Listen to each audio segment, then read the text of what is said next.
Today we're going to be doing Wolters Kluwer inspired word problems.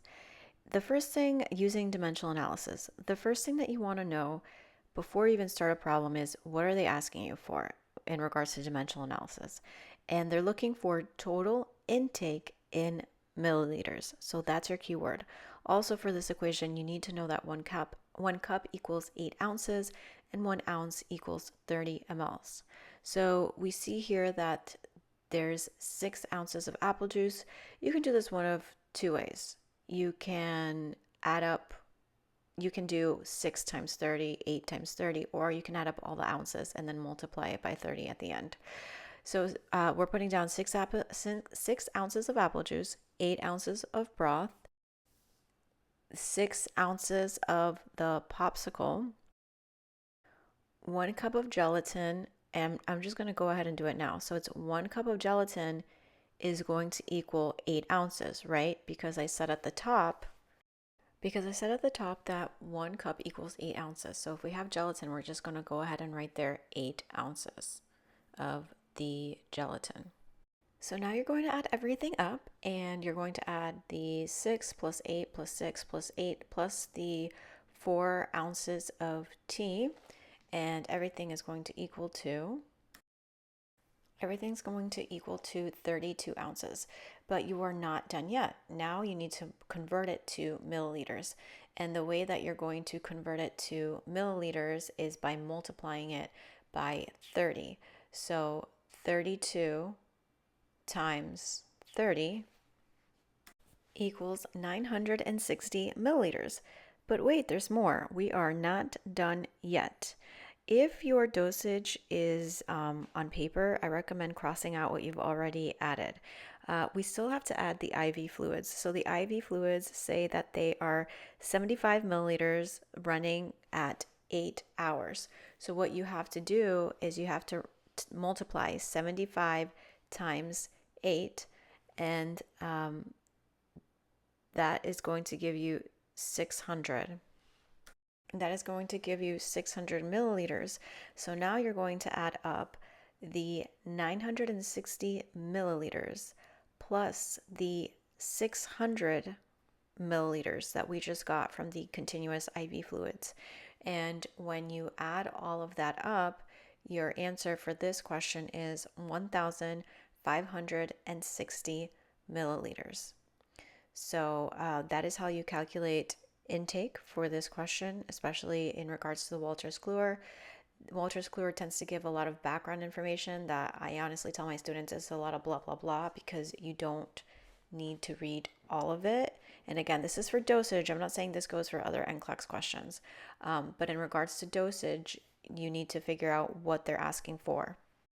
Okay, so the next question we are calculating, it says, what is the client's total output? So we're calculating output. 1 cc equals 1 milliliter. So there is really no converting for this problem because everything that they're giving you is in cc's. So you don't have to convert because 1 cc is equal to 1 milliliter. So output is the 200 of urine, 150, then there's 25 of wound drainage, 175 of urine, the 40 of the wound drainage, and 120 of the urine. Now, it may not always be this clear cut. You may need to filter out. They may give you intake as well as output.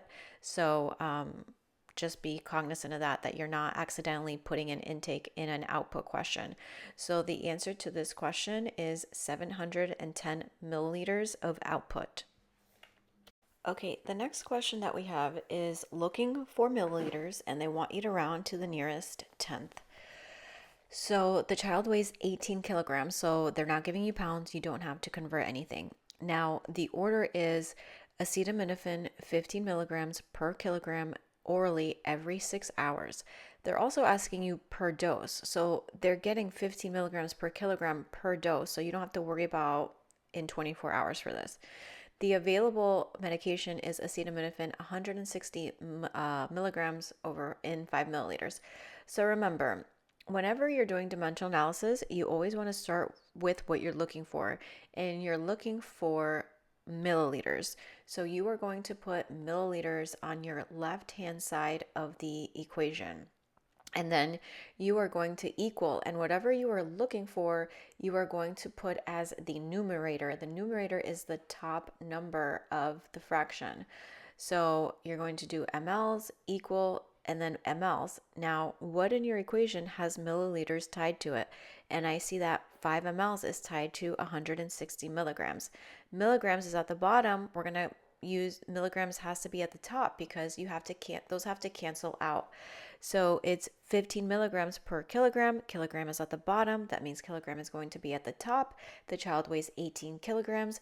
You multiply across, and then you're going to get 1,350 divided by 160, aka also 135 divided by 16. And the answer is going to be 8.4 milliliters. The answer is already to the 10th, so it just stays at 8.4. Don't let that trick you on a Wolters Kluwer test. It's already on the 10th. You leave it alone. The next question is really easy. Imagine you have those big normal saline bag that's hanging, and you see it hanging in the hospital, right? So it's asking you to administer that large bag, 1,000 milliliters of 0.9% normal saline over 8 hours. So literally all you have to do is I'll do a dimensional analysis, but honestly, all you're doing is you are dividing 1,000 over 8.